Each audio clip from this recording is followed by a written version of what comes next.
Hello बच्चों, आप सभी का आज की इस वीडियो में एक बार फिर से बहुत बहुत स्वागत है। बच्चों, आज मैं आप लोगों के लिए इस वीडियो में लेके आया हूँ अध्याय 2 कक्षा 9 के आपके लोकतांत्रिक जो राजनीति वाली बुक है उसका अध्याय 2 जिसका नाम है संविधान निर्माण। इसमें आप लोगों को ये बताया गया है इस चैप्टर में कि संविधान की ज़रूरत क्यों पड़ी, संविधान निर्माण कैसे हुआ, उसमें क्या क्या चीज़ें कौन कौन शामिल था। ठीक है, आप सभी लोग अगर अध्याय 2 पढ़ रहे हैं तो जाहिर सी बात है कि अध्याय 1 पढ़ चुके होंगे, लोकतंत्र क्या लोकतंत्र क्यों वाला जो चैप्टर है। इसके पहले कक्षा 8 पढ़ चुके होंगे, उसमें भारतीय संविधान के बारे में पढ़ चुके होंगे, तो कुछ नॉलेज होगी आप लोगों को। आज की वीडियो देखने के बाद आप लोगों को संविधान निर्माण से रिलेटेड जितने भी क्वेश्चन बनते हैं वो नॉलेज हो जाएगा, वो जानकारी हो जाएगी। ठीक है, और Ritesh online classes YouTube channel पे आप लोगों को एनसीईआरटी के आप लोगों को कक्षा 6 से लेकर कक्षा 12 तक के सभी विषयों की आपको क्लासेस बिल्कुल फ्री में प्रोवाइड किए जाएंगे, जिससे आप लोगों को लाभ मिल सके, फ्री एजुकेशन का लाभ मिल सके। अगर आप लोगों को वीडियो अच्छी लगती है, आप लोगों को ज्ञान मिलता है इस वीडियो से, तो प्लीज़ वीडियो को लाइक करिएगा। और अगर ऐसी ही वीडियो आप लोगों को डेली बेसिस पे देखनी है तो Ritesh online classes YouTube channel को सब्सक्राइब कर लीजिए। वीडियो के नीचे सब्सक्राइब बटन होगा, उस पर क्लिक करके सब्सक्राइब कर लीजिए। साथ ही साथ बेल आइकन जरूर दबा के रखिए, ऑल नोटिफिकेशन ऑन करके रखिए, जिससे मैं आप लोगों के लिए हेल्प के लिए कोई वीडियो बनाता हूँ उसके बारे में आपको पता चलता रहे। तो चलिए देखते हैं अध्याय 2 संविधान निर्माण। संविधान निर्माण है क्या, परिचय यहाँ पे देखिए, पढ़ लेते हैं परिचय को भी। पिछले अध्याय में हमने देखा है कि लोकतंत्र में शासक लोग मनमानी करने के लिए आज़ाद नहीं है। कुछ बुनियादी नियम हैं जिनका पालन नागरिकों और सरकार दोनों को करना होता है। ऐसे सभी नियमों को यहाँ पे सम्मिलित रूप से संविधान कहा जाता है। देश का सर्वोच्च कानून होने की हैसियत से संविधान नागरिकों के अधिकार, सरकार की शक्ति और उनके कामकाज के तौर तरीकों का निर्धारण करता है। यहाँ पे संविधान के बारे में बताया गया कि संविधान क्या है, संविधान क्या क्या यहाँ पे शक्तियाँ देता है जनता को, सरकार को, ये सारी चीज़ें यहाँ पे बताई गई हैं। चलिए डायरेक्ट स्टार्ट करते हैं। दक्षिण अफ्रीका में लोकतांत्रिक संविधान के बारे में नेल्सन मंडेला थे, वहाँ के काफ़ी यहाँ पे पॉपुलर वहाँ पे नेता थे। जैसे भारत में गांधी जी थे, उन्हीं से तुलना की जाती है इनकी। यहाँ पे इनके बारे में देखिए बताया गया है, मैंने गोरों के प्रभुत्व के खिलाफ संघर्ष किया है। थोड़ा सा जूम कर लेता हूँ जिससे आपको और देखने में आसानी हो। और मैंने ही अश्वेतों के प्रभुत्व का विरोध किया है। मैंने एक ऐसे लोकतांत्रिक और स्वतंत्र समाज की कामना की है जिसमें सभी लोग पूरे मेल जोल के साथ रहें और सबको समान अवसर उपलब्ध हो। मैं इसी आदर्श के लिए जीवित रहना और इसे पाना चाहता हूँ। अगर ज़रूरत पड़ी तो इस आदर्श के लिए मैं जान देने के लिए भी तैयार हूँ। इनका कहना है कि मैंने गोरों के प्रभुत्व के खिलाफ आंदोलन किया, संघर्ष किया, और अश्वेतों, ये अश्वेत थे तो इनको अश्वेत का तो वो करना चाहिए था, बढ़ावा देना चाहिए था, लेकिन इन्होंने ऐसा नहीं किया। इन्होंने किया क्या, अश्वेतों के प्रभुत्व का भी विरोध किया, यानी कि गोरों का भी किया, अश्वेतों का भी किया। इन्होंने ऐसे यहाँ पे लोकतंत्र की कामना की जिसमें सभी लोगों को समान अवसर मिल सके। ठीक है, यह नेल्सन मंडेला का कथन है जिन पर दक्षिण अफ्रीका की गोरों की सरकार ने देशद्रोह का मुकदमा चलाया था। उन्हें और 7 अन्य नेताओं को 1964 में देश में रंगभेद से चलने वाली शासन व्यवस्था का विरोध करने के लिए आजीवन कारावास की सजा दी गई थी। यहाँ पे देखिए, danger native Indians and colored, if you enter these premises at night you will be listed as missing. Armed guards shoot on sight. Savage dog devour the corpse. You have been warned. ये warning sign है। रंग भेद वाला दौर था 1953 का, सब ये साइन था जिसमें ये कहा गया था कि नेटिव इंडियंस और जो काले लोग हैं वो जहाँ पे ये बोर्ड लगा था उस प्रेमिसेस यानी कि उस मतलब बाउंड्री में एंटर ना करें। ठीक है, अगर वो एंटर करते हैं तो वो समझ लीजिए कि वो लापता हो जाएंगे, उन्हें तुरंत ही गोली मार दी जाएगी। ठीक है, ऐसा चल रहा था जब उनको आजीवन कारावास दी गई नेल्सन मंडेला को। इसके 28 वर्षों तक उन्हें दक्षिण अफ्रीका की सबसे भयावह जेल रोबेन द्वीप में कैद रखा गया। रंग भेद के खिलाफ संघर्ष इन्होंने किया। रंग भेद नस्ली भेदभाव पर आधारित उस व्यवस्था का नाम है जो दक्षिण अफ्रीका में विशिष्ट तौर पर चलाई गई। दक्षिण अफ्रीका पर यह व्यवस्था यूरोप के गोरे लोगों ने ला दी थी।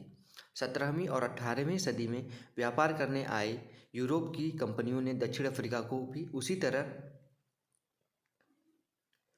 हथियारों और जोर जबरदस्ती से गुलाम बनाया था जैसे भारत को बनाया था इन लोगों ने।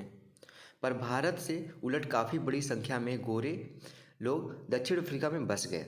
भारत में तो बसे नहीं, यहाँ से तो चले गए, लेकिन अफ्रीका में ऐसा नहीं था, वहाँ पे बस गए लोग।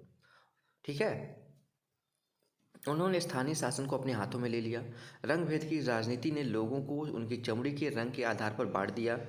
दक्षिण अफ्रीका के स्थानीय लोगों की चमड़ी का रंग काला होता है।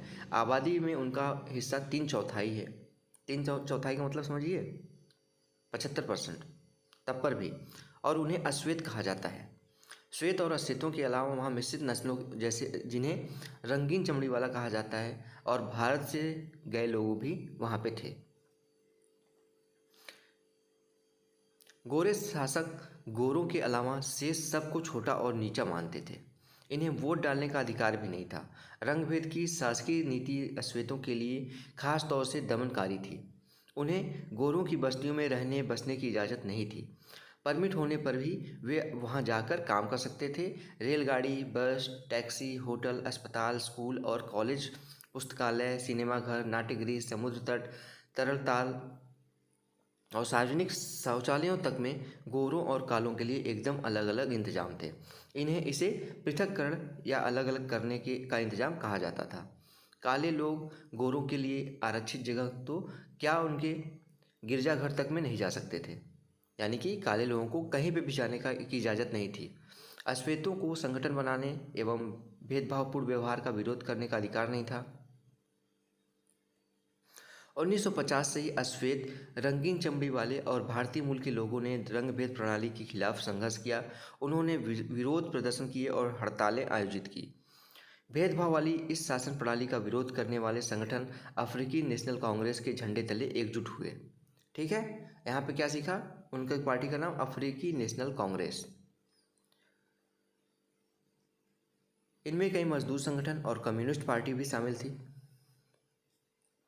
अनेक समझदार और संवेदनशील गोरे लोग भी रंगभेद समाप्त करने के आंदोलन में अफ्रीकी नेशनल कांग्रेस के साथ आए और उन्होंने इस संघर्ष में प्रमुख भूमिका निभाई।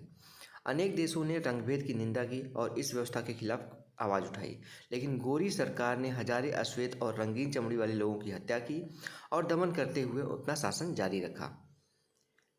यहाँ पे साइट को पढ़ने का प्रयास करिए। सिटी ऑफ डरबन है। Under section 37 of the Durban beach by law this bathing area is reserve for the sole use of member of the white race group. समझ लीजिए कि इस बीच पे गोरे लोग ही नहा सकते थे। कितना घटिया सोच था उन लोगों का। खुद करें खुद सीखें नेल्सन मंडेला के जीवन और संघर्ष पर एक पोस्टर बनाएं। अगर उनकी आत्मकथा the long walk to freedom उपलब्ध हो तो कक्षा में उसके कुछ हिस्से पढ़कर चर्चा कीजिए। ठीक है, आप नेट से इसको निकाल सकते हैं और नेल्सन मंडेला के जीवन के ऊपर एक पोस्टर बना सकते हैं। यही बताया गया यहाँ पे, जो हिंदी में यहाँ पे बताया गया है, यही जो मैंने अभी आपको बताया यहाँ पे वही एक्सप्लेन किया गया है। ठीक है, पूरा विशेष कानून बनाया गया था इसके लिए। एक नए संविधान की ओर, रंग भेद के खिलाफ अब हम चलते हैं। नए संविधान की जरूरत क्यों पड़ी इसके बारे में देखिए। रंग भेद के खिलाफ जब संघर्ष और विरोध बढ़ता गया तो सरकार को यह एहसास हो गया कि अब वह जोर जबरदस्ती से अश्वेतों पर अपना राज कायम नहीं रख सकते। इसलिए गोरी सरकार ने अपनी नीतियों में बदलाव करना शुरू किया। भेदभाव वाले कानूनों को वापस ले लिया गया। राजनीतिक दलों पर लगा प्रतिबंध और मीडिया पर लगी पाबंदियां उठा ली गई। 28 वर्ष तक जेल में कैद रहने के बाद नेल्सन मंडेला को आज़ाद कर दिया गया। आखिरकार 26 अप्रैल 1994 की मध्य रात्रि को दक्षिण अफ्रीका गणराज्य का नया झंडा लहराया गया। डेट याद रखिएगा, 26 अप्रैल 1994। और 28 वर्ष के बाद नेल्सन मंडेला जेल से बाहर आए। ठीक है, यह दुनिया का एक नया लोकतांत्रिक देश बन गया। रंग भेद वाली शासन व्यवस्था समाप्त हुई और सभी नस्ल के लोगों की मिलीजुली सरकार का गठन का रास्ता खुल गया। यह सब कैसे हुआ इसको भी जानना जरूरी है कि ये तो रातों रात तो हुआ नहीं होगा। ये सब कैसे हुआ इसके बारे में पढ़िए। यह सब कैसे हुआ, आइए इस असाधारण बदलाव के बाद नए दक्षिण अफ्रीका के पहले राष्ट्रपति नेल्सन मंडेला के मुख से जाने, उन्हीं के द्वारा ये सुने। ऐतिहासिक रूप से एक दूसरे के दुश्मन रहे दो समूह रंग भेद वाली शासन व्यवस्था की जगह शांतिपूर्ण ढंग से लोकतांत्रिक व्यवस्था अपनाने पर सहमत हो गए, क्योंकि दोनों को एक दूसरे की भल मानस यहाँ पे भल मनसाहत पर भरोसा था, यानी कि दोनों को एक दूसरे के ऊपर भरोसा था और वे इसे मानने को तैयार थे। मेरी कामना है कि दक्षिण अफ्रीका के लोग कभी भी अच्छाई का पर विश्वास करना न छोड़ें और इस बात में आस्था रखें कि मनुष्य जात पर विश्वास करना ही हमारे लोकतंत्र का आधार है। सब मनुष्य समान है। नए लोकतांत्रिक दक्षिण अफ्रीका के उदय के साथ ही अश्वेत नेताओं ने अश्वेत समाज के से आग्रह किया कि सत्ता में रहते हुए गोरे लोगों ने जो जुल्म किए थे उन्हें वे भूल जाएं और गोरों को माफ़ कर दें। उन्होंने कहा कि आइए अब सभी नस्लों तथा स्त्री पुरुष की समानता, लोकतांत्रिक मूल्यों, सामाजिक न्याय और मानवाधिकारों पर आधारित नए दक्षिण अफ्रीका का निर्माण करें। एक पार्टी ने दमन और नृशंस हत्याओं के जोर पर शासन किया था और दूसरी पार्टी ने आज़ादी की लड़ाई की अगुवाई की थी। नए संविधान के निर्माण के लिए दोनों ही साथ बैठे थे, यानी कि दोनों ने हाथ मिलाया था, दोनों ने एक दूसरे के ऊपर विश्वास किया था। अगर दक्षिण अफ्रीका के बहुसंख्यक काले लोगों ने गोरे से अपने दमन और शोषण का बदला लेने का निश्चय किया तो क्या होगा? कुछ नहीं होगा। जब भी दमन की बात आती है देश पीछे जाता है। अगर देश को हमेशा सर्वोपरि माना जाए तो कभी भी ऐसी व्यवस्था नहीं होगी। आज का दक्षिण अफ्रीका, अब यहाँ पे नियम बदल गए, कानून बदल गए, नया संविधान आ गया जिसमें गोरे और काले सभी लोगों को, स्त्री हो पुरुष हो, सभी लोगों को समान अधिकार दिए गए थे। यह तस्वीर आज के दक्षिण अफ्रीका की सोच को उजागर करती है। आज का दक्षिण अफ्रीका खुद को इंद्रधनुषी देश कहता है। क्या आप बता सकते हैं ऐसा क्यों है? क्योंकि सभी लोग हैं यहाँ पे, सभी लोग यहाँ पे शामिल हैं। यहाँ पे देखिए, ये गोरा आदमी है, ये काली औरत है, इन दोनों की शादी हुई है, यहाँ पे उसका बच्चा है। ठीक है, बच्चे सब साथ में पढ़ रहे हैं, गोरे हों चाहे काले हों। सेना में सभी लोग हैं, गोरे और काले सब। यहाँ पे कोई मैच जीता है कोई, उसमें देखिए गोरे भी कप उठाए हैं, काले लोग भी हैं, काम कर रहे हैं गोरे और काले दोनों मिलके।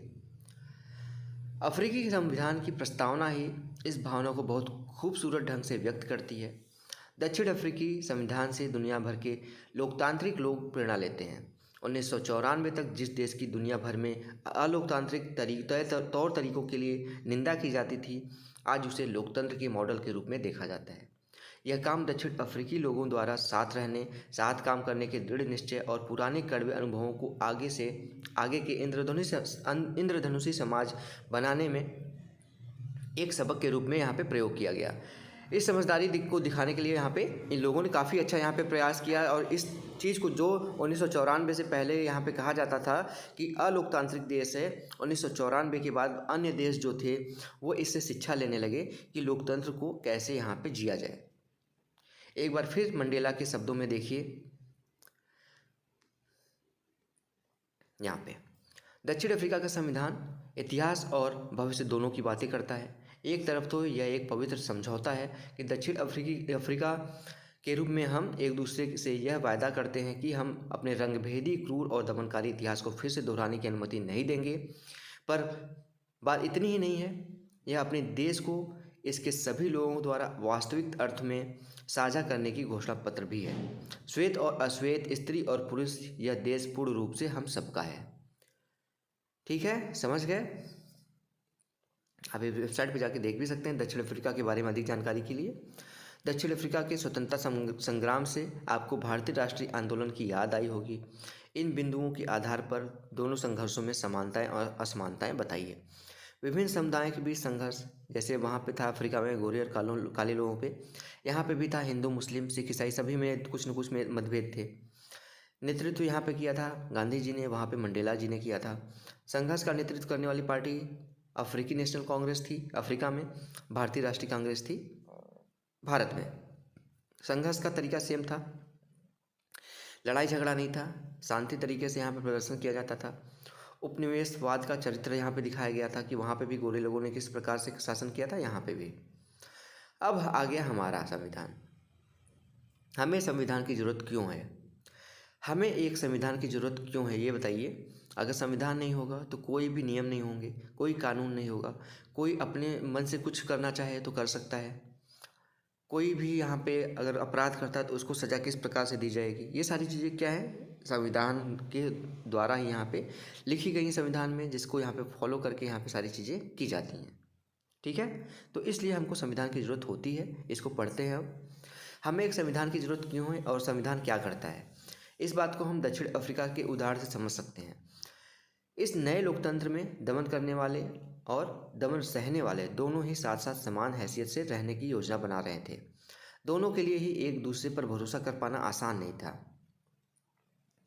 उनके अंदर अपने अपने किस्म के डर थे। वे अपने हितों की रखवाली भी चाहते थे। बहुसंख्यक अश्वेत इस बात पर चौकस थे कि लोकतंत्र में बहुमत के शासन वाले मूल सिद्धांत से कोई समझौता न हो। उन्हें बहुत सारे सामाजिक और आर्थिक अधिकार मिलने चाहिए थे। अल्पसंख्यक गोरों को अपनी संपत्ति और विशेषाधिकारों की चिंता थी, जो अभी तक वो लोग भोगते आए थे। लंबे समय तक चली बातचीत के बाद दोनों पक्ष समझौते का रास्ता अपनाने को तैयार हुए। गोरे लोग बहुमत के शासन का सिद्धांत और एक व्यक्ति पर एक वोट को मान गए। वे गरीब लोगों और मजदूरों के लिए कुछ बुनियादी अधिकारों पर भी सहमत हुए। अश्वेत लोग भी इस बात पर सहमत हुए कि सिर्फ बहुमत के आधार पर सारे फैसले नहीं होंगे। वे इस बात पर सहमत हुए कि बहुमत के जरिए अश्वेत लोग अल्पसंख्यक गोरों की जमीन जायदाद पर कब्जा नहीं करेंगे। यह समझौता आसान नहीं था। इस समझौते को लागू करना और भी कठिन था।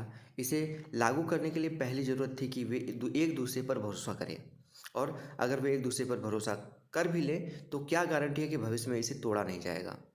ठीक है, कितनी ज़्यादा यहाँ पे भरोसे वाली बात है, आप खुद समझ सकते हैं दक्षिण अफ्रीका से।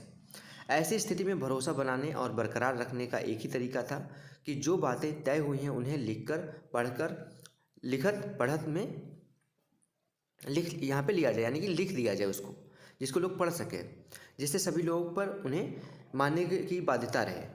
अगर लिखा नहीं जाएगा, मुँह ज़बानी होगी, तो जान ही रहे हैं आजकल अपने ज़बान की कोई वैल्यू होती नहीं, सब मुकर जाते हैं भविष्य में। तो यहाँ पे उस चीज़ को लिखना जरूरी था जो नियम कानून बने थे। भविष्य में शासकों का चुनाव कैसे हो, इसके बारे में नियम तय होकर लिखित रूप में आ जाते हैं। चुनी हुई सरकार क्या क्या कर सकती है और क्या क्या नहीं कर सकती, यह भी लिखित रूप में मौजूद होता है। ठीक, इन्हीं लिखित नियमों में नागरिकों के अधिकार भी होते हैं, पर ये नियम तभी काम करेंगे जब जीत कर आने वाली सरकार इन्हें आसानी से और मनमाने ढंग से न बदले। दक्षिण अफ्रीकी लोगों ने इन्हीं चीज़ों का इंतजाम किया। वे कुछ बुनियादी नियमों पर सहमत हुए। वे इस बात पर भी सहमत हुए कि ये नियम सबसे ऊपर होंगे और कोई भी सरकार उनकी उपेक्षा नहीं कर सकता, उसको हटा नहीं सकता। इन्हीं बुनियादी नियमों के खिलाफ लिखित रूप में को संविधान कहते हैं। मैंने जो आपको बोला, जो भी नियम है उसको लिखित रूप में रखना, एक लिखित प्रमाणित रखना, उसी को संविधान कहते हैं। संविधान रचना सिर्फ दक्षिण अफ्रीका की ही नहीं खासियत नहीं है। हर देश में अलग अलग समूहों के लोग रहते हैं। संभव है कि उनके रिश्ते दक्षिण अफ्रीका के गोरे और काले लोगों जितने कटुतापूर्ण नहीं थे, पर दुनिया भर में लोगों के बीच विचारों और हितों में फर्क रहता है। लोकतांत्रिक शासन प्रणाली को या न हो, पर दुनिया के सभी देशों को ऐसे बुनियादी नियमों की ज़रूरत होती है। यह बात सिर्फ सरकारों पर ही लागू नहीं होती, हर संगठन के कायदे कानून होते हैं, संविधान होता है। इस तरह आपके इलाके का कोई क्लब हो या सरकारी संगठन या फिर राजनीतिक दल, सभी को एक संविधान की ज़रूरत होती है। यहाँ पे खुद करना है आपको। अपने इलाके के किसी क्लब, सरकारी संगठन अथवा मजदूर संघ या राजनीतिक दल के दफ्तर में जाएं और उनके संविधान या संगठन के नियमों की पुस्तक मांगें और उसका अध्ययन करें। क्या उनके नियम लोकतांत्रिक नियमों के अनुकूल हैं? क्या वे बिना भेदभाव के सभी को सदस्यता देते हैं? यहाँ पे देखिए, बच्चा सोच रहा है यह तो गड़बड़ हो गई। अगर सभी बुनियादी बातों पर पहले ही फैसला हो गया था तो संविधान सभा बनाने की क्या औचित्य था? सोच रहा है बच्चा। आगे देखते हैं। चैप्टर थोड़ा सा बड़ा है तो आराम से पढ़िए, ठीक है। पढ़ लेंगे एक बार तो आप लोगों को कभी दोबारा भूलेगा नहीं, इसलिए आराम से पढ़ते रहिए। डेली बेसिस पे आपको क्लासेस यहाँ पे Ritesh online classes YouTube channel पे प्रोवाइड की जाएंगी। संविधान लिखित नियमों की एक ऐसी किताब है जिसे किसी देश में रहने वाले सभी लोग सामूहिक रूप से मानते हैं। संविधान सर्वोच्च कानून है जिसे किसी क्षेत्र में रहने वाले लोगों, जिन्हें नागरिक कहा जाता है, के बीच में के आपसी संबंध तय होने के साथ साथ लोगों और सरकार के बीच के संबंध भी तय होते हैं। संविधान अनेक काम करती है। जैसे क्या क्या काम करती है संविधान, देख लीजिए। 4 चीज़ें बताई गई यहाँ पे। पहला, यह साथ रहे विभिन्न तरह के लोगों के बीच जरूरी भरोसा और सहयोग विकसित करती है। दूसरा, यह स्पष्ट करता है कि सरकार का गठन कैसे होगा और किसे फैसले लेने का अधिकार होगा। तीसरा, यह सरकार के अधिकारों की सीमा भी यहाँ पे तय करता है और हमें बताता है कि नागरिकों के क्या अधिकार हैं। और चौथा, यह अच्छे समाज के गठन के लिए लोगों की आकांक्षाओं को व्यक्त करता है। जिन देशों में संविधान है वे सभी लोकतांत्रिक शासन वाले हो यह जरूरी नहीं, लेकिन जिन देशों में लोकतंत्र शासन हो वहाँ संविधान होना जरूरी है। जो देश कहते हैं कि हमारे पास संविधान है अपना, तो क्या उसको लोकतांत्रिक मान लेंगे? इसके पहले आप चैप्टर पढ़ चुके होंगे, लोकतंत्र क्या और लोकतंत्र क्यों। मैंने पढ़ाया, नहीं देखा है वीडियो तो आप देख सकते हैं। नीचे डिस्क्रिप्शन बॉक्स में मैं लिंक दे दूंगा, लास्ट में वीडियो के भी लिंक दे दूंगा, ऊपर आई बटन पर भी लिंक दे दूंगा। तीनों जगह से आप देख सकते हैं उस वीडियो को। तो यहाँ पे ये कहा गया, बताया गया कि जहाँ पे संविधान हो क्या वो लोकतांत्रिक देश हो, ऐसा जरूरी है? ऐसा जरूरी नहीं है, लेकिन जहाँ पे भी लोकतंत्र है वहाँ पे संविधान होना जरूरी है, ये कहा गया है। लेकिन जिन देशों में लोकतंत्र का शासन वहाँ संविधान होना जरूरी है। ब्रिटेन के खिलाफ आज़ादी की लड़ाई के बाद अमेरिकी लोगों ने अपने लिए संविधान का निर्माण किया। फ्रांसीसी क्रांति के बाद फ्रांसीसी लोगों ने एक लोकतांत्रिक संविधान को मान्यता दी। इसके बाद चलन शुरू हो गया कि लोकतांत्रिक शासन व्यवस्था में लिखित संविधान होना चाहिए। अब आते हैं भारतीय संविधान के निर्माण के इतिहास के बारे में, देखते हैं। सबसे पहले नाम आता है वल्लभ भाई झावर भाई पटेल के बारे में। सन 1875 से लेके 1950 तक ये जीवित रहे। जन्म गुजरात में हुआ। अंतरिम सरकार में ये शुरू की जो सरकार बनी थी उसमें गृह मंत्री थे। बनना चाहिए था इनको प्रधानमंत्री, लेकिन कुछ बातों के चलते ये प्रधानमंत्री न बन सके और गृह मंत्री बने। सूचना एवं प्रसारण मंत्री भी थे। एक ये लॉयर थे, वकील थे और बारदोली किसान सत्याग्रह में नेता थे। भारतीय रियासतों के विलय के में निर्णायक भूमिका इन्होंने निभाई थी और इनको पहला उप प्रधानमंत्री भी कहा जाता है। ठीक है, भारतीय संविधान का निर्माण, इसके बारे में पढ़ेंगे। अब इसके बारे में पढ़ लेते हैं, उसके बाद मैं इन सब चीज़ों के बारे में बताता हूँ आप लोगों को। दक्षिण अफ्रीका की ही तरह भारत का संविधान भी बहुत कठिन परिस्थितियों के बीच बना। भारत जैसे विशाल और विविधता भरे देश के लिए संविधान बनाना आसान नहीं था। भारत के लोग तब गुलाम की हैसियत से निकलकर नागरिक की हैसियत पाने जा रहे थे। देश में धर्म के आधार पर हुए बंटवारे की विभिन्नता झेली थी, यानी कि धर्म के अनुसार बंटवारा हुआ था 1947 में। ठीक है, भारत और पाकिस्तान के लोगों के लिए बंटवारा भारी बर्बादी और दहलाने वाला अनुभव था। विभाजन से जुड़ी हिंसा में सीमा के दोनों तरफ कम से कम 10 लाख लोग मारे जा चुके थे। एक बड़ी समस्या और भी थी। अंग्रेज़ों ने देसी रियासतों के शासकों को यह आज़ादी दे दी थी कि वह भारत या पाकिस्तान जिससे इच्छा हो उस रियासत में विलय ले सकते हैं। कितने कमीने थे, मुझे ये वर्ड यूज़ नहीं करना चाहिए, कितने बुरे सोच के लोग थे अंग्रेज, जो अभी भी आप लोग देखेंगे तो आप लोग, हो सकता है मेरी बात से सहमत ना हो कोई बच्चा, लेकिन खुद आप सोचेंगे कभी तो इन लोगों की सोच कितनी भी हो जाए, समय बीत जाए, इन लोगों की सोच बदली नहीं है अभी भी। वो भारत को आज़ाद कर दिए, पाकिस्तान को बांट दिए। अब भारत के अंदर जो छोटी छोटी रियासतें थी उनको भी आज़ादी दे दी कि आप जिसके साथ मिलना चाहें उसके साथ मिल सकते हैं। जब बंटवारा हो ही गया है भारत और पाकिस्तान का, तो भारत है क्या? जब धर्म के नाम पे बंटवारा हो गया, उन लोगों ने कहा कि मुझे पाकिस्तान चाहिए, तो पाकिस्तान गए। बाकी हिस्सा तो भारत का रहना चाहिए था ना। सभी को ये कहना चाहिए था कि आप भारत से मिल के रहिए, लेकिन उन्होंने कहा कि आपको जिसके साथ रहना है आप उसके साथ जा सकते हैं। उसमें से यहाँ पे देखेंगे हैदराबाद की बात आई थी। वो पाकिस्तान खुद न पाकिस्तान के साथ रहना चाहता था ना भारत के साथ, वो खुद एक आज़ाद रहना चाहता था। तो आप सोचिए कि अगर वो ऐसा हो जाता तो कितना बुरा स्थिति होता इसमें भारत का। इन रियासतों का विलय मुश्किल और अनिश्चय भरा यहाँ पे काम था। जब संविधान लिखा जा रहा था तब देश का भविष्य इतना सुरक्षित और चैन भरा नहीं लगा था जितना आज है। संविधान निर्माताओं को देश के वर्तमान और भविष्य की चिंता थी। खुद करें। अपने दादा दादी, नाना नानी या इलाके के किसी बुजुर्ग से बात कीजिए। उनसे पूछिए कि क्या उन्होंने आज़ादी या बंटवारे के या संविधान निर्माण के बारे में कुछ बातें याद हैं। उस समय लोगों को किन बातों की उम्मीद थी और क्या क्या अंदेशे थे। अपनी कक्षा में इन बातों पर चर्चा कीजिए। संविधान निर्माण के रास्ते के बारे में अब देखिए। इन सारी मुश्किलों के बावजूद भारतीय संविधान निर्माताओं को एक बड़ा लाभ था। दक्षिण अफ्रीका में जिस तरह संविधान निर्माण के दौर में ही सारी बातों पर सहमति बनानी पड़ी थी, वैसी स्थिति उस समय के भारत में नहीं थी, क्योंकि भारत पहले इससे दक्षिण अफ्रीका से बन चुका था, तो ऐसी स्थिति नहीं थी।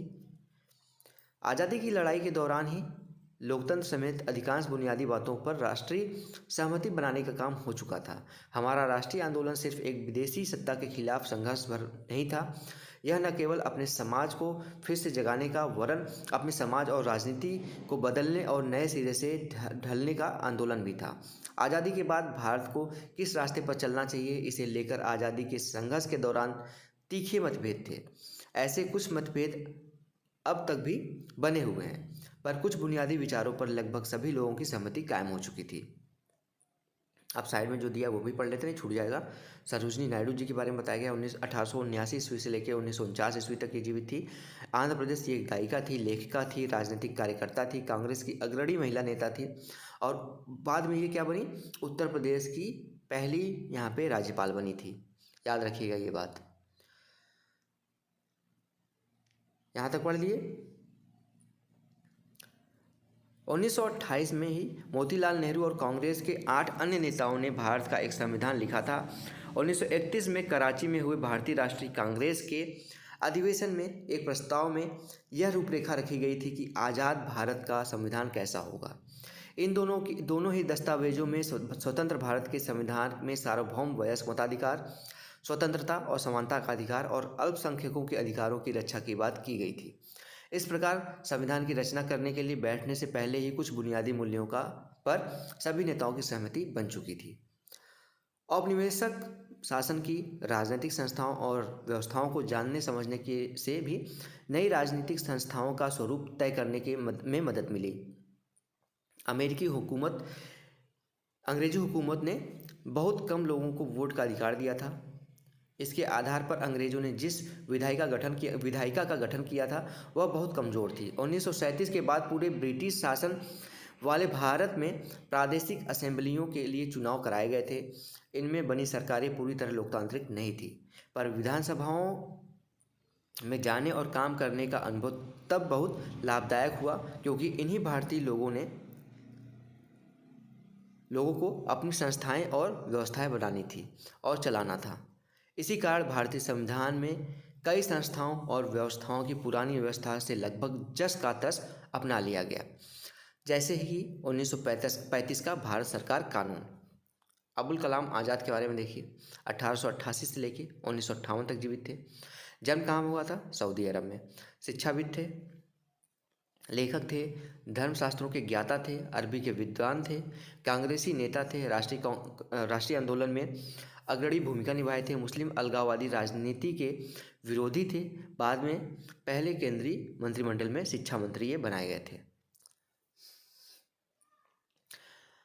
आज़ादी के बाद भारत के स्वरूप को लेकर वर्षों पहले से चले चिंतन और बहसों ने भी काफ़ी लाभ पहुँचाया था। हमारे नेताओं ने इतना आत्मविश्वास आ गया था कि उन्हें बाहर के विचार और अनुभवों को अपनी ज़रूरत के अनुसार अपनाने में कोई हिचक नहीं थी।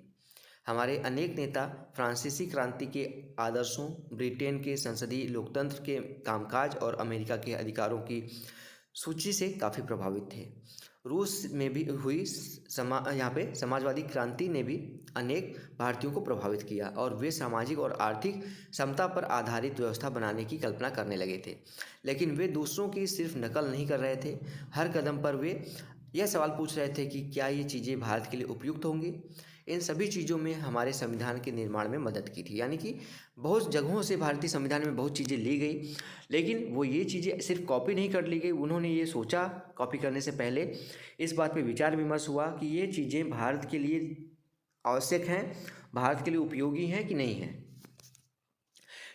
कृष्णमाचारी हैं 1899 से लेकर 1974 तक ये जीवित रहे। तमिलनाडु के और प्रावरुर समिति के यहाँ पे सदस्य थे, उद्यमी थे, कांग्रेस नेता थे, बाद में केंद्रीय मंत्रिमंडल में वित्त मंत्री बने थे। अब संविधान सभा आती है। अब देखिए भारत के संविधान के निर्माता कौन थे। यहाँ आपको संविधान बनाने के प्रमुख भूमिका निभाने वाले कुछ नेताओं के बारे में संक्षेप में कुछ जानकारियाँ मिलेंगी। चुने गई जनप्रतिनिधियों की जो सभा संविधान नामक विशाल दस्तावेज को लिखने का काम करती है उसे संविधान सभा कहते हैं। भारतीय संविधान सभा के लिए जुलाई 1946 में चुनाव हुए थे। संविधान सभा की पहली बैठक दिसंबर 1946 को हुई थी। इसके तत्काल बाद देश दो हिस्सों में भारत और पाकिस्तान में बंट गया था। संविधान सभा भी दो हिस्सों में बंट गई, भारत की संविधान सभा और पाकिस्तान की संविधान सभा। अब यहाँ पे देखिए राजेंद्र प्रसाद जी के बारे में बताया गया, 1884 से लेकर 1963 तक जीवित थे। जन्म बिहार में हुआ था। संविधान सभा के अध्यक्ष थे, ये वकील थे और चंपारण सत्याग्रह के प्रमुख नेता थे। 3 बार कांग्रेस अध्यक्ष थे, बाद में भारत के प्रथम राष्ट्रपति थे, ये तो सभी को पता होगा।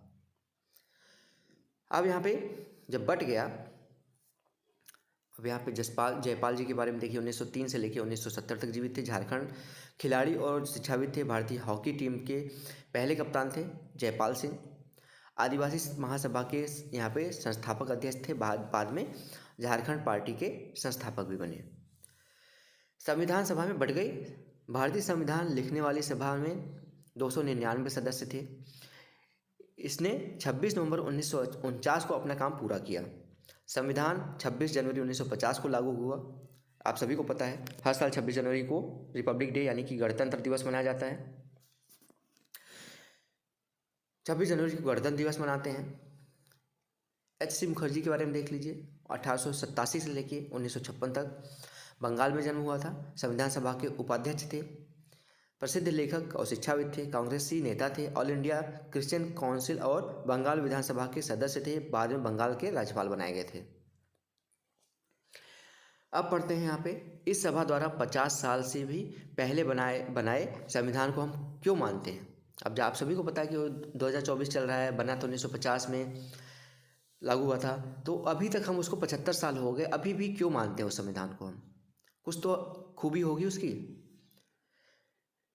हमने पहले ही एक कारण का जिक्र किया, संविधान सिर्फ संविधान सभा के सदस्यों के विचारों को ही व्यक्त नहीं करता था, यह अपने समय की व्यापक सहमतियों को व्यक्त करता है। दुनिया के कई देशों में संविधान को फिर से लिखना पड़ा, क्योंकि संविधान में दर्ज बुनियादी बातों पर ही वहाँ के सभी सामाजिक समूह और राजनीतिक दलों की सहमति नहीं थी। कई देशों के में संविधान है पर वह कागज़ का टुकड़ा ही है, बस उसको माना नहीं जाता। किसी भी अन्य किताब की तरह वह दस्तावेज भर है। कोई भी उस पर उसका आचरण नहीं करता, यानी पालन नहीं करता। पर हमारे संविधान का अनुभव एकदम अलग है। पिछली आधी सदी में से ज़्यादा भी की अवधि अनेक सामाजिक समूहों ने संविधान के कुछ प्रावधानों पर सवाल उठाए, पर किसी भी बड़े सामाजिक समूह और राजनीतिक दल ने खुद संविधान की वैधता पर सवाल नहीं उठाया। यह हमारे संविधान की एक असाधारण उपलब्धि है। दुर्गाबाई देशमुख जी के बारे में देख लीजिए। जन्म हुआ था आंध्र प्रदेश में, वकील थी, महिला मुक्ति कार्यकर्ता थी। आंध्र प्रदेश महिला सभा की संस्थापक थी, कांग्रेस की सक्रिय नेता थी। बाद में केंद्रीय समाज कल्याण बोर्ड की संस्थापक भी अध्यक्ष बनी।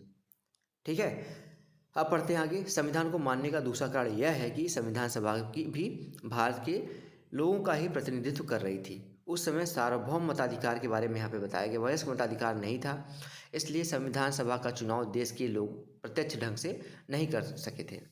यानी कि आप सोचेंगे कि कुछ लोग ही संविधान का निर्माण क्यों किए थे, क्योंकि उस समय सभी को मत डालने का अधिकार नहीं था, इसलिए सब उसमें शामिल नहीं हो सके थे।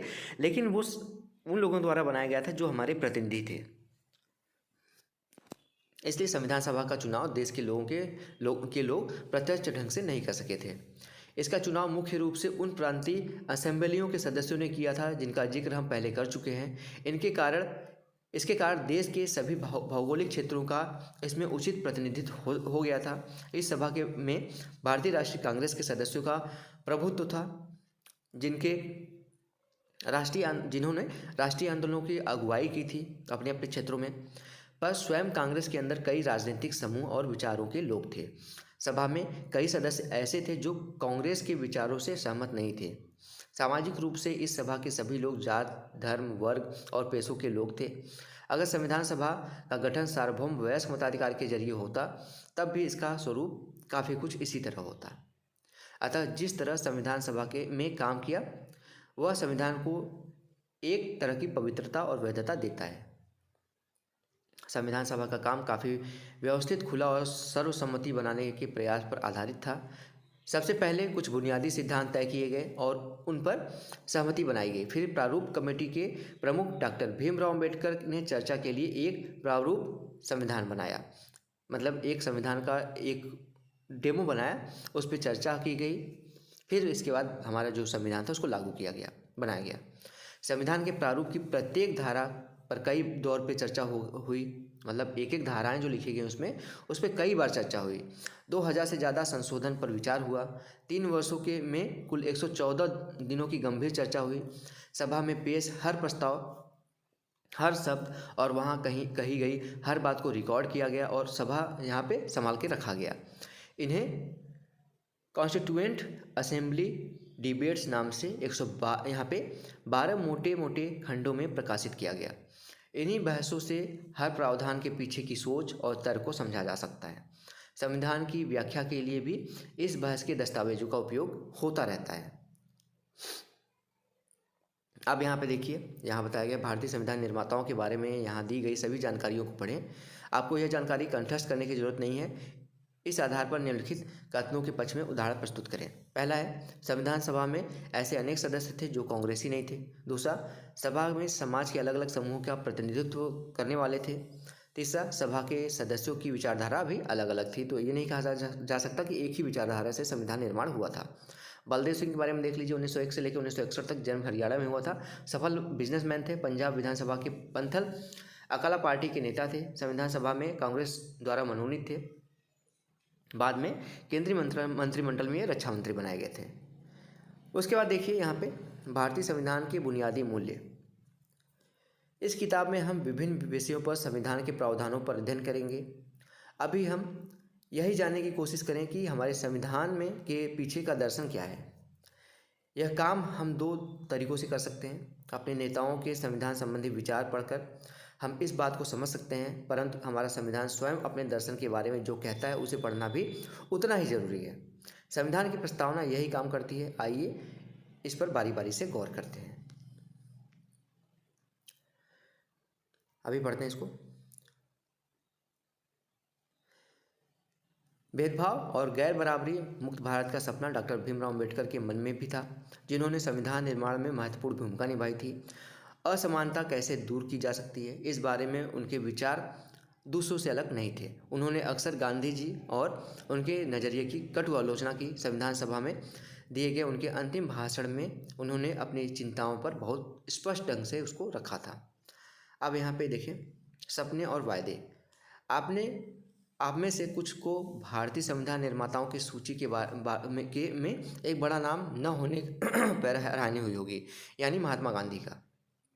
संविधान निर्माण में महात्मा गांधी का नाम नहीं देखते होंगे आप लोग, तो आप लोगों को यहाँ पे हैरानी नहीं होती कि उस समय के तो सबसे बड़े नेता भारत के महात्मा गांधी जी ही थे, तो उनका नाम यहाँ पे क्यों नहीं आता?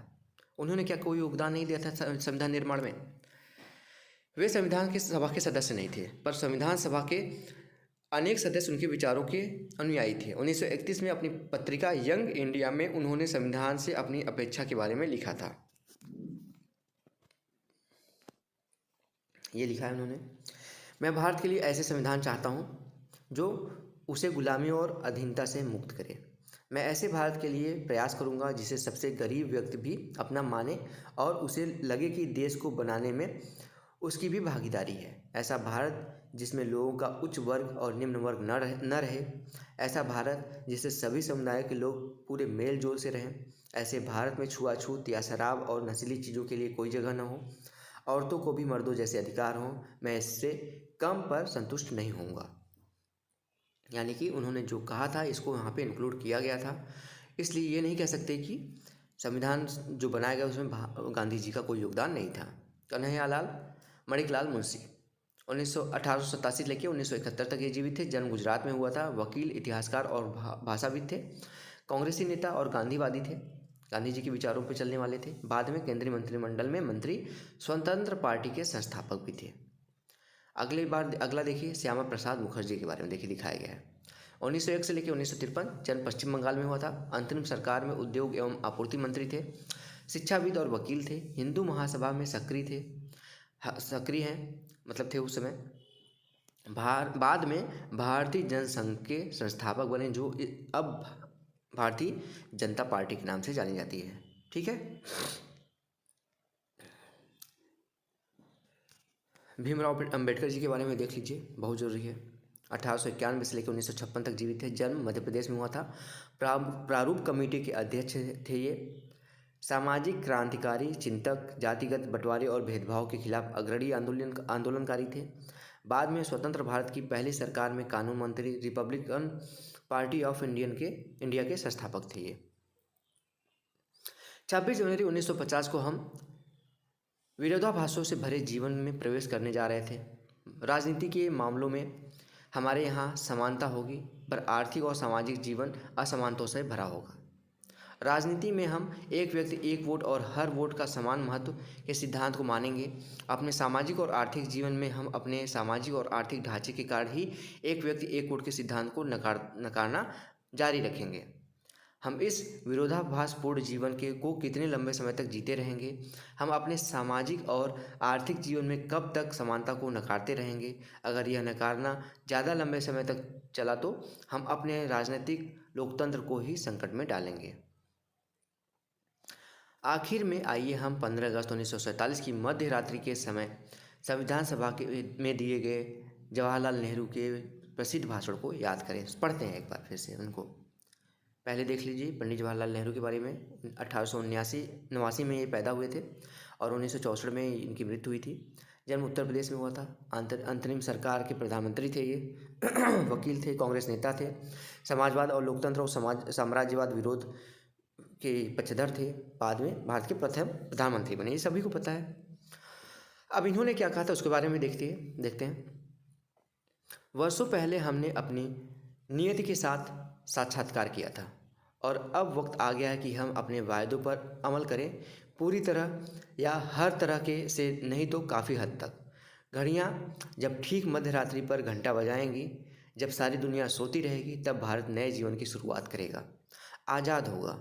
इतिहास में कभी कभार ही सही पर एक ऐसा क्षण जरूर आता है जब हम पुराने को छोड़कर नए में प्रवेश करते हैं, जब एक युग का अंत होता है और जब लंबे समय से किसी राष्ट्र की दबी हुई आत्मा प्रफुष्टित होती है, यहाँ पे आवाज़ पाती है।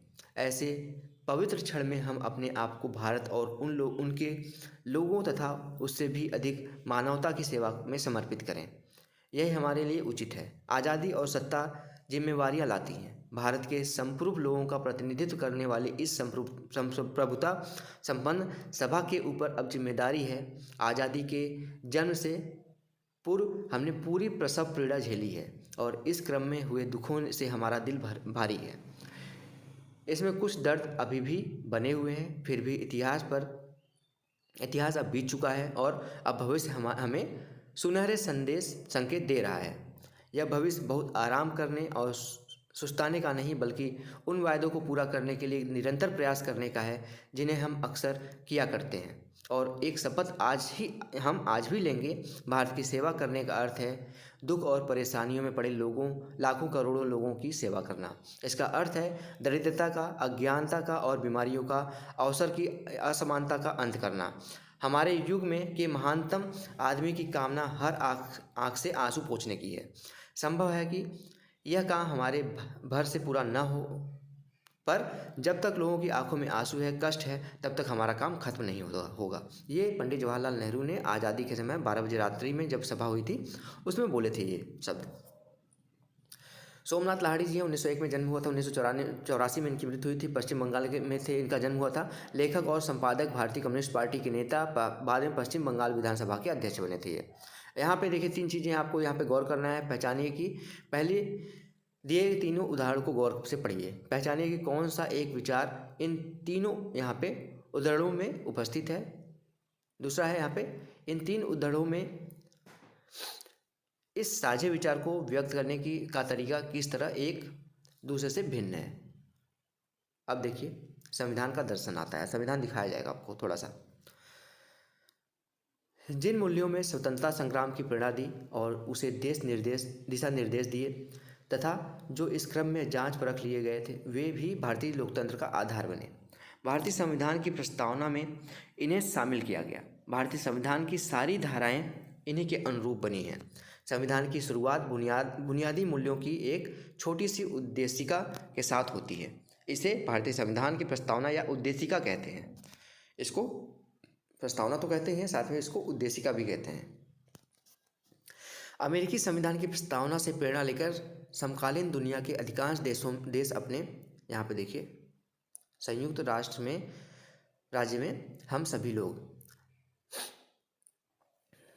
अधिक अच्छा संघ बनाने, न्याय की स्थापना करने, घरेलू शांति बनाने, साझा सुरक्षा व्यवस्था बनाने, जन कल्याण को बढ़ावा देने तथा अपनी समृद्धि में स्वतंत्रता का लाभ देने के लिए संयुक्त राज्य अमेरिका के इस संविधान को स्थापित करते हैं और इसका अभिषेक करते हैं। हम दक्षिण अफ्रीका के लोग, दक्षिण अफ्रीका के बारे में देखिए बताया गया यहाँ पे, अपने इतिहास में हुए अन्याय को स्वीकार करते हैं। ये दक्षिण अफ्रीका की प्रस्तावना है, उसके ऊपर अमेरिका का था। अपनी भूमि पर आज़ादी और न्याय के लिए संघर्ष करने में कष्ट उठाने वालों को सलाम करते हैं। अपने देश को बनाने और विकसित करने में मदद करने वालों का आदर करते हैं और मानते हैं कि दक्षिण अफ्रीका उन सभी का है जो यहाँ रहते हैं, यहाँ की विविधता से जुड़े हैं। इसलिए स्वतंत्र रूप से चुने अपने प्रतिनिधियों के माध्यम से अपने गणतंत्र के सर्वोच्च कानून के तौर पर इस संविधान को स्वीकार करता है, जिससे पहले की विभाजन मिटे और लोकतांत्रिक मूल्यों, सामाजिक न्याय और मौलिक मानव अधिकारों पर आधारित एक समाज बन सके। एक ऐसे लोकतांत्रिक और मुक्त समाज की स्थापना हो जिसमें सरकार लोगों की इच्छा के अनुसार बने और चले तथा नागरिक को कानून के समान संरक्षण मिले, सभी नागरिकों के जीवन की गुणवत्ता में सुधार हो और हर एक व्यक्ति की यहाँ पे संभावनाओं को फलने फूलने की स्वतंत्रता हो और एक संयुक्त और लोकतांत्रिक दक्षिण अफ्रीका का निर्माण हो जो राष्ट्रों के समूह में एक संप्रभु देश के तौर पर अपना उचित स्थान प्राप्त कर सके। ईश्वर हमारे लोगों की रक्षा करे। संविधान की शुरुआत की एक प्रस्तावना के साथ करते हैं। आइए हम अपने संविधान की प्रस्तावना को बहुत सावधानी से पढ़ें और उसमें आए प्रत्येक महत्वपूर्ण शब्द के मतलब को समझें। संविधान की प्रस्तावना लोकतंत्र पर एक खूबसूरत कविता सी लगती है। इसमें वह दर्शन शामिल है जिस पर पूरे संविधान का निर्माण हुआ। यह दर्शन सरकार के किसी भी कानून और फैसले के मूल्यांकन और परीक्षण का मानक तय करता है। इसके सहारे परखा जा सकता है कि कौन फैसला अच्छा है या बुरा है। इसमें भारतीय संविधान की आत्मा बसती है, ये वर्ड याद रखिएगा। एक तरफ से पढ़ते हैं। हम भारत के लोग भारत के संविधान का निर्माण और अधिनियम भारत के लोगों ने अपने प्रतिनिधियों के माध्यम से किया है, न कि इसे किसी राजा या बाहरी आदमी ने उसे बनाया है। समाजवादी शब्द है। समाज में संपदा सामूहिक रूप से पैदा होती है और समाज में उसका बंटवारा समानता के साथ होना चाहिए। सरकार जमीन और उद्योग धंधों की हकदारी से जुड़े कायदे कानून इस तरह बनाए कि सामाजिक आर्थिक असमानताएं कम हों। ये वर्ड पढ़िए। प्रभु संपन्न। लोगों को अपने से जुड़े हुए हर मामले के फैसले करने का सर्वोच्च अधिकार है। कोई भी बाहरी शक्ति भारत की सरकार को आदेश नहीं दे सकती। अगला शब्द देखिए, पंथ निरपेक्ष। सारी चीज़ें आपको पता हो जाएंगी। नागरिकों को किसी भी धर्म को मानने की पूरी स्वतंत्रता है, लेकिन कोई धर्म आधिकारिक नहीं है। सरकार सभी धार्मिक मान्यताओं और आचरणों को समान सम्मान देती है। गणराज्य शासन का प्रमुख लोगों द्वारा चुना हुआ व्यक्ति होगा, न कि किसी वंश या राजा के खानदान का। समता, कानून के समक्ष सभी लोग समान हैं। पहले से चली आ रही सामाजिक असमानताओं को समाप्त होना होगा। सरकार हर नागरिक को समान अवसर उपलब्ध कराने की व्यवस्था करे। बंधुता देखिए, हम सभी ऐसा आचरण करें जैसे कि हम एक परिवार के सदस्य हों। कोई भी नागरिक किसी दूसरे नागरिक को अपने से कम न माने।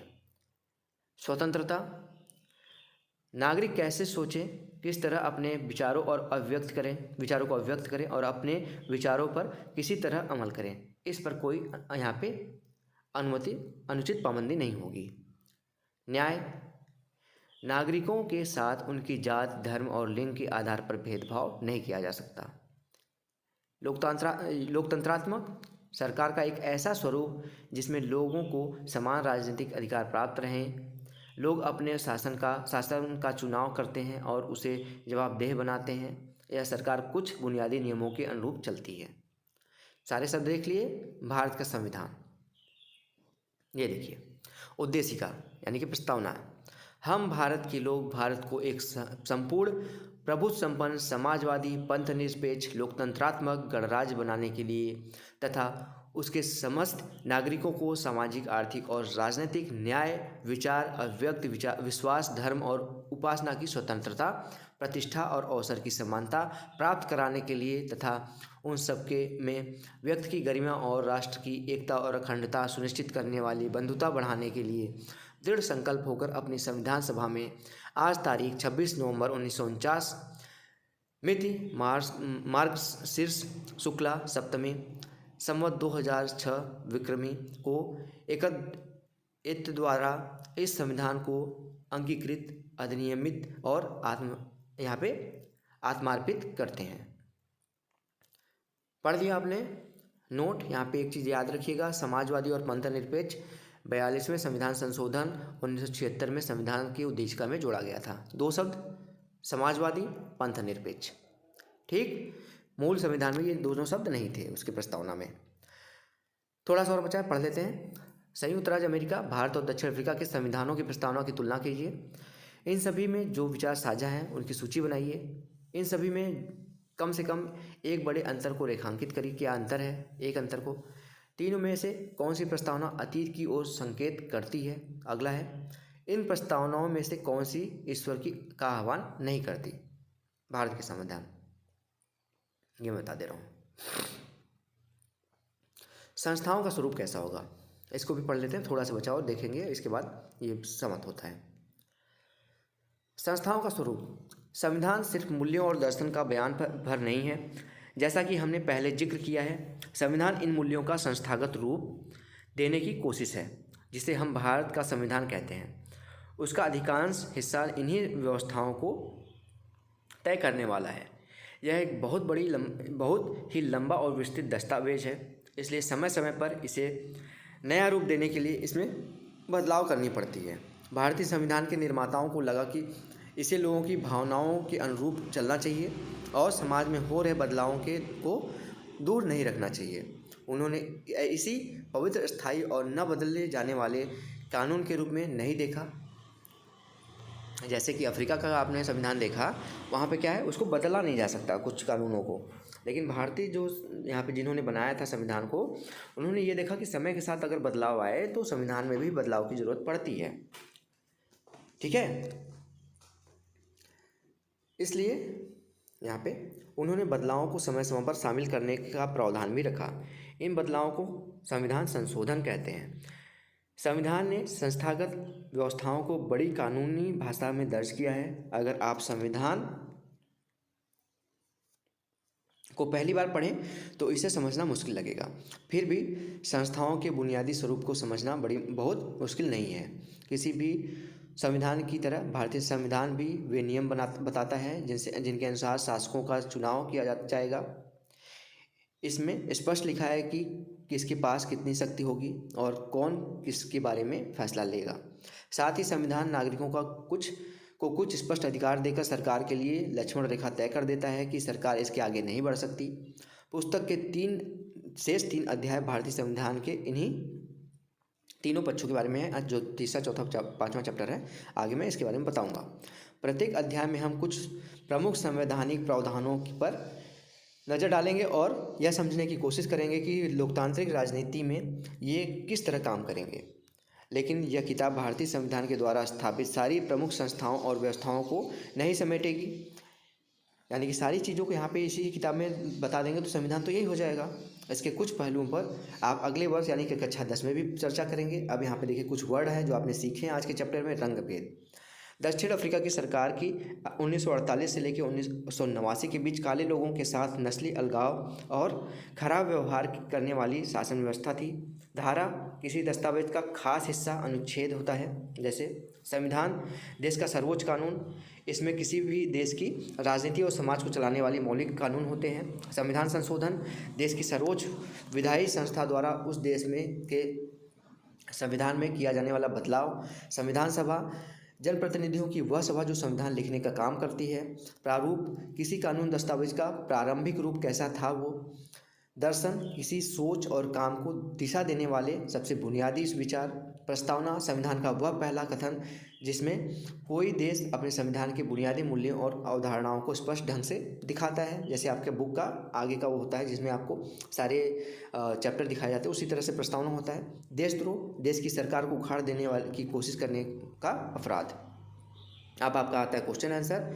यहाँ पे प्रश्नावली, इसको मैं क्वेश्चन आंसर वाली वीडियोस में ले लूँगा जल्दी से, 2-3 दिन के अंदर आप लोगों को क्वेश्चन आंसर भी करा दूंगा इसका। अगर वीडियो अच्छी लगी हो, आप लोगों को समझ में आया ये चैप्टर, कोशिश किया मैंने एक एक लाइन पढ़ के मैं आप लोगों को समझाऊँ, अगर समझ में आया हो तो प्लीज़ इस वीडियो को लाइक करिएगा। अगर डेली बेसिस पे ऐसे ही आप लोग को एनसीईआरटी के सभी विषयों की क्लासेस बिल्कुल फ्री में चाहिए, क्लास 6 से लेकर क्लास 12 तक, तो आप लोग Ritesh online classes YouTube channel को सब्सक्राइब कर सकते हैं। साथ ही साथ बेल आइकन जरूर दबा के रखिए, जिससे मैं आप लोगों की हेल्प के लिए कोई वीडियो बनाता हूँ तो उसके बारे में आपको बिल्कुल फ्री में पता चलता रहे। तो स्टूडेंट्स, मिलते हैं नेक्स्ट वीडियो में, तब तक के लिए आप सभी का बहुत बहुत धन्यवाद। जय हिंद, वंदे मातरम।